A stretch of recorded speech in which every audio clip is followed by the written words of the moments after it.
और अरुणा गुप्ता जी, गुरु जी ने पूछ लिया है। और हमारा एक भाई, उसका नाम भी अमित है, दिखाई नहीं दे रहा वो पता नहीं अमित जी कहाँ चले गए।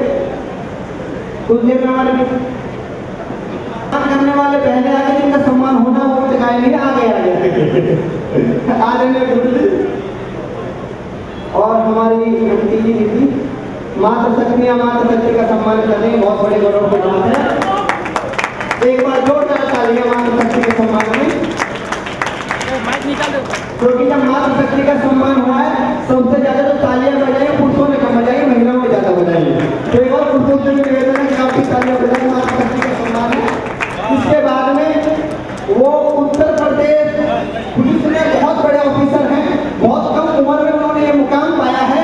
और अगर साहित्य की बात करें, कविता की बात करें, तो ओजगर हाथ के बहुत बड़े कवि होते हैं भाई मनजीत सिंह अवतार, बुलंदशहर उत्तर प्रदेश पुलिस के लिए जोरदार तालियां भाई मनजीत सिंह अवतार।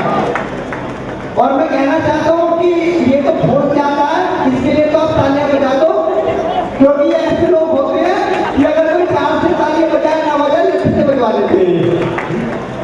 तो एक बार मनजीत सिंह अवतार के बाद एक हमारे ऐसे भी कवि है, हमने जिनका वजन तोला उनमें 24 किलो वजन निकला, लेकिन उनके वजन में मत जाइए, उनकी कविता इतनी स्ट्रॉन्ग है रुद्रांश चाहता है। अब हमारे बीच में एक कवि हमारे प्रिय उनके बहुत अच्छे डॉक्टर, हमने सारी टीम फाइनल करने के बाद हमको जब लगा कि इस मंच को उनकी जरूरत है, भाई प्रभात करवाने के लिए जोरदार तालियां बजाएं, भाई प्रभात करवाने के लिए सम्मान होगा।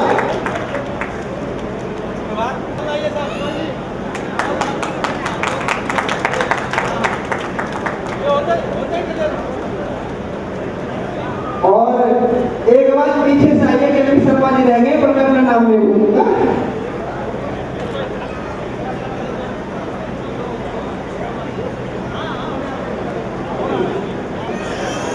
देश भर में जो कवि का सम्मान पाया है, राष्ट्रपति प्रतिभा पाटिल जी ने अपने पास बुला के इनको सम्मानित किया है।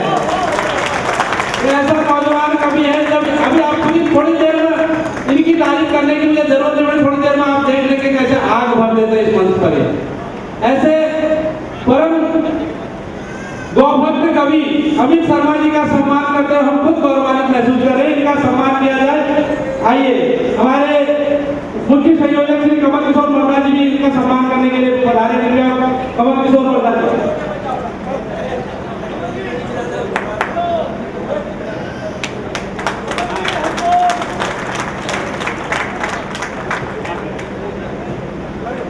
हमारे बीच में अभी श्री आर.के. रंगी, एडवोकेट आर.के. रंगी, जो हमेशा फ्री में गायों का केस लड़ते हैं और काशी के विद्वान पंडितों की तरह संस्कृत में सभी जजों को उनको ये शिक्षा देते हैं गौरवी, वो हमारे बीच में है और थोड़ी 5 मिनट में अपनी बात रखेंगे।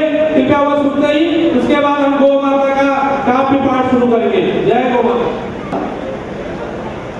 कार्य निर्वाहक जो भी है मेरे को माफ करना, मैं आप लोगों को डिस्टर्ब करके आपका माइक लिया, इसलिए मेरे को जरा जल्दी जाने का है। एक्चुअली जयपाल जी बोले थे स्वामी जी और चरणों में तीर्थ रहता है, इसका वेद वचन बोलता हूँ। छोटे दे हूँ बाबू, यानी तीर्थानी दानमुक्तम तोयम सिद्धाया, वो चरणों का पानी को अपन ऊपर डाल दिए तो तीर्थ का स्नान हो जाता है। वो हमारा जयपाल भाई पहले बोला था, उसका वेद वचन मैं बोल रहा हूँ। और दूसरा जो है यहाँ का जो कार्य निर्वाह है, ये सब मैं एक आशीर्वाद देना चाहता हूँ। अगर वो लोग बोले तो मंगलंच बुधंच दीर्घ बुद्धिंच मंत्रे मंत्रे रहस्यंच शुक्र सौख्यंच शनि शांतंच राहो राज्यंच केतुना प्रवर्गुम सहस्रकामो भवतु भवताम दीर्घमायु दीर्घमायु दीर्घमायु। मेरे को माफ करना, मेरे को जरा जल्दी है।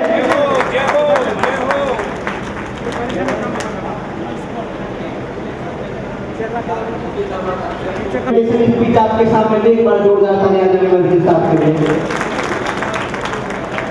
यहाँ पर कार्यक्रम का विधिवत मैं शुरुआत करना चाहता हूँ कि आग इतनी है कि सागर उबाल कर रख दे, आग इतनी है कि सागर उबाल कर रख दे, बात आ जाए तो पर्वत उछाल कर रख दे, और ऐ गौ माता तेरे चरणों की सौगंध हमें, तू जो कहते तो कलेजा निकाल कर दे।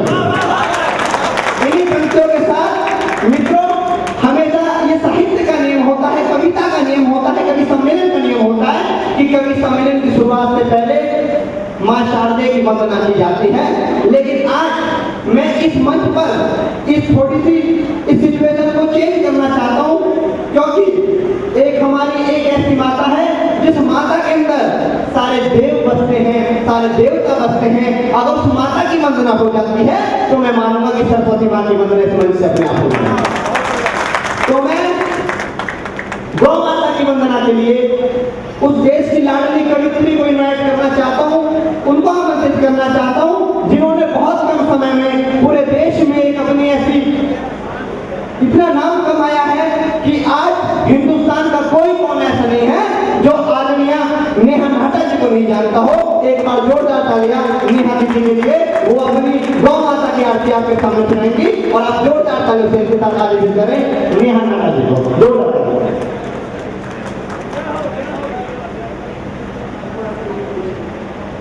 धन्यवाद अभी।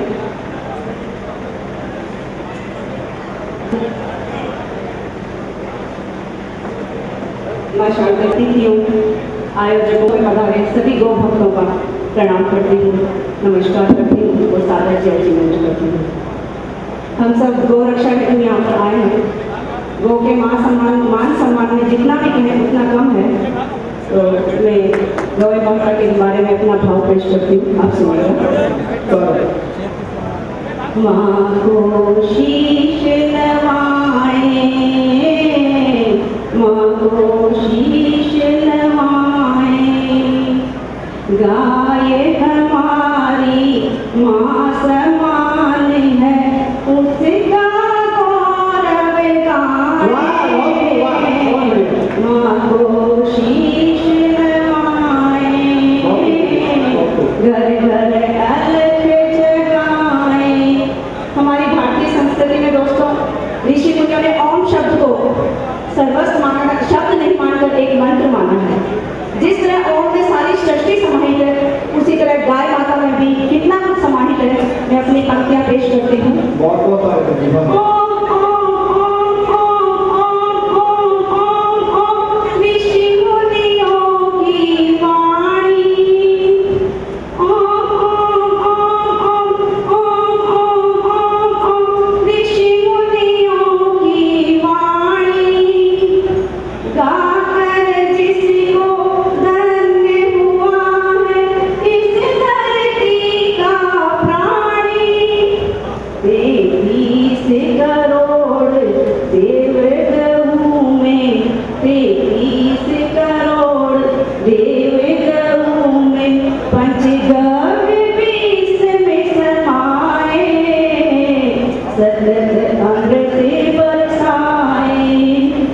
गाय हमारी माँ समान है, इसका गौरव गाए। माँ को शीश नवाए। दोस्तों गाय सामाजिक, धार्मिक और वैज्ञानिक दृष्टि से बहुत उपयोगी है। यहाँ तक कि ये पहला प्राणी है जिसका मल भी इतना उपयोगी है। तो पंक्तियां निवेदित करती हूँ।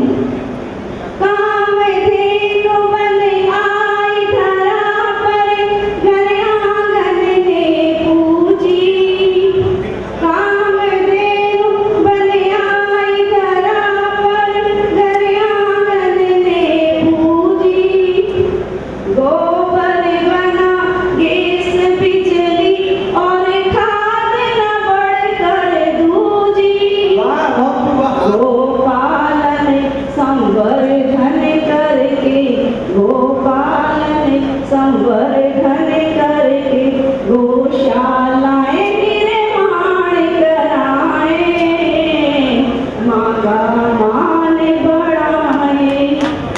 गाय हमारी माँ समान है, उसका गौरव गाए।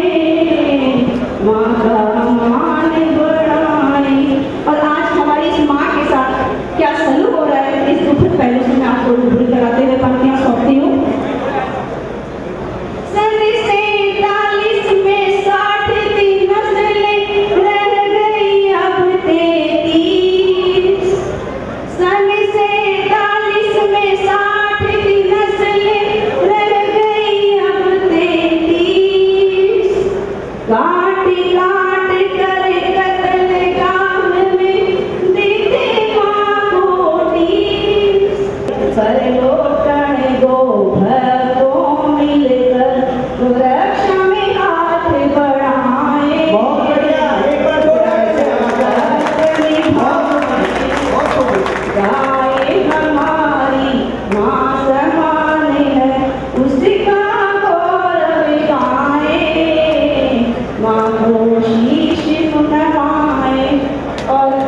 गीत है, आशा आप सबका आशीर्वाद मिलेगा। संसद में कानून बनाकर माँ की शान बढ़ाओ, संसद में कानून बनाकर माँ की शान बढ़ाओ, गोरक्षा आंदोलन द्वारा जन जन में जागृति लाओ, धर्म जाति से ऊपर उठकर, धर्म जाति से ऊपर उठकर पावन अवसर निभाएं, विजय शंख बजाएं, गाए हमारी माँ समाने उसका गौरव गाएं, माँ को शीश नवाएं, माँ को शीश नवाएं। जय गौ माता की। मैंने भी अपना ब्लेजर उतार दिया है, मैं भी पूरी तरह मैदान में आ चुका हूँ। अब आपको टेंशन लेने वाली कोई बात नहीं है। हमारी आदरणीय नेहा दीदी ने बहुत अच्छी रचना आपको सुनाई, एक बार जोरदार तालियां नेहा। हाँ वैसे लोग नहीं, इतना छोटा नहीं यार। मित्रों, हमारी संस्कृति की बात की, हमारे हिंदू धर्म की बात की। हिंदू धर्म वो धर्म है आज तक जिसने किसी के बारे में कुछ नहीं कहा। हमारे संस्कार ये बताते हैं कि नमाजी तो नहीं है हम। हमारे संस्कार मुझे याद आते हैं, एक देश के बहुत बड़े शायर हैं, उनका नाम है आदरणीय मासूम गाजियाबादी जी। उनकी पंक्तियां मेरे ध्यान में आती हैं कि नमाजी तो नहीं है हम मगर मोहतरम फिर भी, कि नमाजी तो नहीं है हम मगर मोहतरम फिर भी, सिखाया हिंदू माओ ने अकीदा अच्छे अच्छों को। नमाजी तो नहीं है हम मगर मोहतरम फिर भी, सिखाया हिंदू माओ ने अकीदा अच्छे अच्छों को।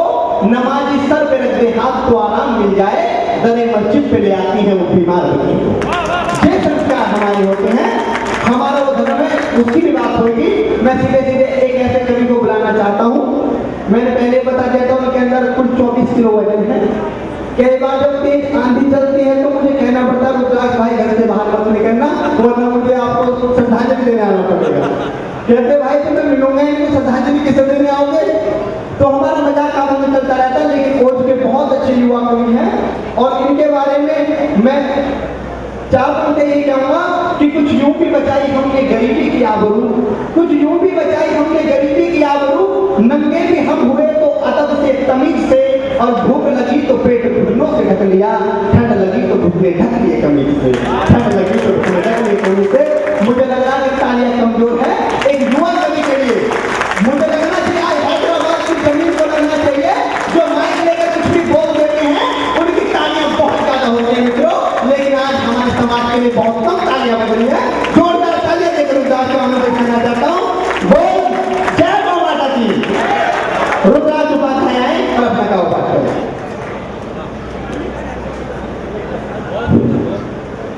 गौ माता के श्री चरणों में नमन करता हूँ। आप सभी का अभिनंदन करता